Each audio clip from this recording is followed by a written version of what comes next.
Next top story is my bad experiences using AI as a physicist. This is from South Korea, LN. June 16th, science territory, 29 comments, 11,600 sats. Keon, what's this? Yeah, this is a neat telling by South Korea LN and how they both benefited from how they benefited from things like ChatGPT, these LLMs that kind of extend your thinking, maybe do a little bit of thinking for you.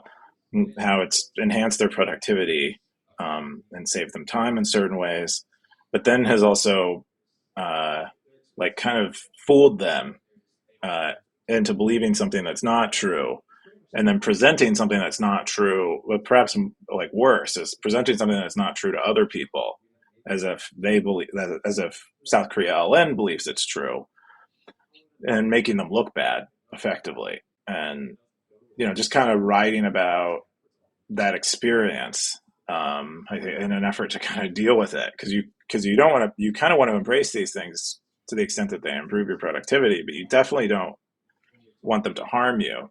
And then I thought one of the more interesting points he made in here was that if he, as this senior researcher, is making these mistakes with LLMs and is using LLMs and not catching them, Mhm. it makes him wonder how much worse it is for some of the junior researchers that are presenting their work to him, and he's reviewing how much of it they're missing, given that he has more knowledge than them and more experience and can detect them more.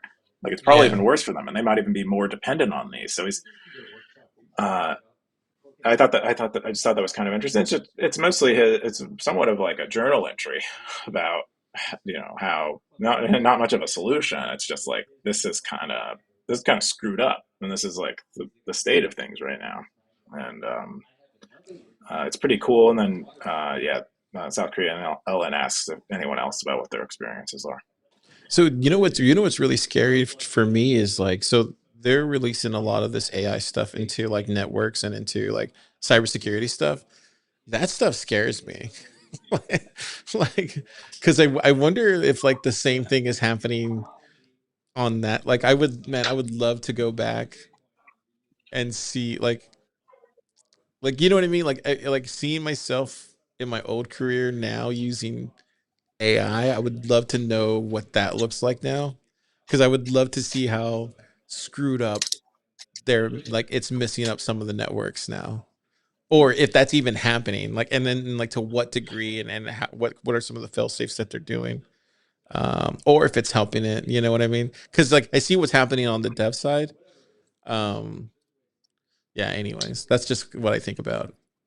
No, it's kind of. I mean, I've seen some of that right now. The nice thing about cybersecurity stuff is it's very binary. It's like fail or win. It's like either the machine gains access, exploits something, or it doesn't. And so you have this kind of definitive outcome. I think where it really sucks and it hurts an industry is when it's hallucinating, and you don't know whether it's true or not, and you kind of have to review it, and it becomes this time suck and draining. But I think for cybersecurity, when it's used in a way to like attack a system, it's probably helping that industry. I think it also raises the threat level of nearly everything, because most websites could assume they weren't going to get DDoSed or DOSed or get certain attacks, because it would require a human being to be motivated and have the time to do it. But when machines are doing it, and they're doing it for like relatively cheap, and they don't really need human motivation, you can imagine it just unleashes. So you're You know, saying it's like a so you're saying it's probably hallucinating threats then than actually I finding think there's them. that. Yeah, well, it depends. I mean, it depends on how you're using it. But if you're like using it to write about a threat and it isn't actually exploiting it, then yeah, that there's a potential of hallucination. But if you're using it to exploit, like attempt to exploit a network, um, and you're not like, and it successfully does it, then that's something That's a win. is Yeah. is an effective attack. But Yeah. if it's just telling you about potential ones, it's likely hallucinating, like it does about everything. And Yeah. then the other aspect is like, if you have a bunch of these agents on the internet trying to exploit websites. Now you have a bunch of websites who thought that they would never be attacked, getting attacked by something, Right. and so I'm ready. security becomes that much more important. I'm interested in that swarm happening. I'm wondering why that hasn't happened as frequent as it probably should have already. It's very early. It takes a long time for technology to diffuse and people to figure out how to use it effectively. And I think we'll see that with LLMs even. Everyone kind of thinks intelligence is uniquely different and should just unleash immediately. I don't, it probably still has some lag. I was So listening to maybe. a Tyler Cohen thing where he described that. So you think maybe He calls next it, year we'll start seeing some of those attacks happening? You yeah. think? I think we've already seen some of it. I think some people are already deploying them to kind of probe the internet for vulnerabilities and have probably been successful with them. But yeah, I don't think it's not like widely dispersed yet. There's still, I would guess most of the world is still not using the LLMs beyond chat.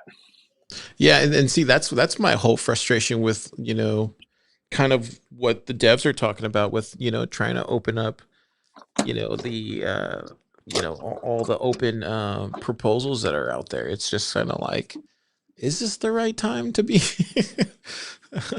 I mean, I don't know enough to speak on this. Maybe you do, but it's just kind of like, is this the right time uh, to do all this stuff, to all these changes to Bitcoin with all this AI stuff? I don't know. Oh, It just opens up another attack vector. You know what I'm trying to say? Like, I don't mean to throw that kind of bad yeah. juju out there, but it's just kind of like it's that kind of it's those kind of possibilities that we don't need right now with already this institutional arbitrage and financial engineering kind of taking place. Yeah. Well, I would say more generally, like what we're going to see is Sybil attacks. We talk a lot about Sybil attacks in Hmm. Bitcoin, where a network is overwhelmed by computers, behaving somewhat like humans. You can't tell whether they're human or not. But now we basically have Sybils that are more sophisticated. That's kind of, and that's kind of what you saw in the op return debate thread or the initial thread on GitHub. They, as far as I understand, they had a bunch of replies that were like, Right, ChatGPT replies. People who didn't understand what they were talking about just showing up and copying and pasting crap in there. right. And you saw a lot of that in the debates too. And so yeah, it does introduce a new vulnerability into the process, I think, it does make something that already existed worse. Um, but we'll learn ways to deal with it, I think. And then to like to Nick's credit here in the lab, he's always he's our more conservative dev in the room always, right? So like to his credit, he brought up a really interesting point this week when we were talking about Voskuil about I think to course credibility or to course credit, they did bring him in to talk to the core team about what he's working on with the lib. What is it called? Keyan lib Bitcoin or Live some, Bitcoin. yeah, yeah. Yep. And this is above my head, but Nick was telling me about how it does something with the node, and it's but Vosco explained it um, something very interesting, and it seemed like to me it seemed like a um, very interesting way to maybe protect some of these different attack vectors. I don't know if I'm speaking correctly about it, but Yeah, I would say, so both libbitcoin is a Bitcoin consensus library, and so as far as I understand, it doesn't concern itself with things like relay policy and stuff like that. It's just taking care of the part of Bitcoin that makes Bitcoin really what it is, and that's the consensus part. The part that you can't change in certain ways without making a new coin, without creating Litecoin. But you change the things that happen in this library, and you make a Litecoin. And so he's basically just trying to distill um, the important part of Bitcoin into this library that works really well and is very efficient and fast, so that you can start up a node in very little time, and you don't have to worry about things like UTXO bloat and stuff like that. These are kind of the things that he's concerned himself with. And so a lot of people are looking to live Bitcoin now after the op return stuff, and they're like, this is kind of what we need is really this consensus library so that Bitcoin Core can run this consensus library and then do their own relay policy, whatever they want that to be. And then the Knots people can run the exact same consensus library and then their own relay policy. And then you don't have to worry about these things, accidental chain splits where Bitcoin Core or Knots, they make a small change that they don't think affects consensus, but it does. And then now you have two networks. And so Voskuil has been working on that for a long time. So there's a lot of interesting ideas about how we make Bitcoin nodes better, and improve, and therefore improve the centralization of Bitcoin. And so I'm sure whatever Nick said about Voskuil was along those lines. Yeah, it's fascinating. It's a fascinating conversation to be had. We should try to get him on the AMA for the community. That'd be cool. Stacker.News community. Oh yeah, that'd be really cool. Anyways, yeah, I don't know how we got down that rabbit hole, but yeah, it's all relative, I think, just because it's just the information's out there. And we're all learning really fast these days, especially with AI. FreeTX had the top comment. He said, so my question to you, have you had any bad experiences with using AI? He said, somewhat similar, using outcomes using Cursor to write sysadmin code. Generally speaking, I only use GPT models for things like helping with me write README, install for actual code. I consider Claude and Gemini to be the best, although I've had a few rare outright hallucinations. Keyan, I think I've asked you multiple times on the show, but just for the stackers who are really interested in how you code, have you had any bad experiences using AI? Bad experiences? No, not really. I mean, I do think it falls short. There was a popular paper or a paper that circulated. I don't know if it's popular, but it circulated quite a bit from Apple's research team a while ago, and it described my experience. Well, most people in AI were like, "Oh, that's bearish. They don't know what they're talking about. Apple sucks at AI."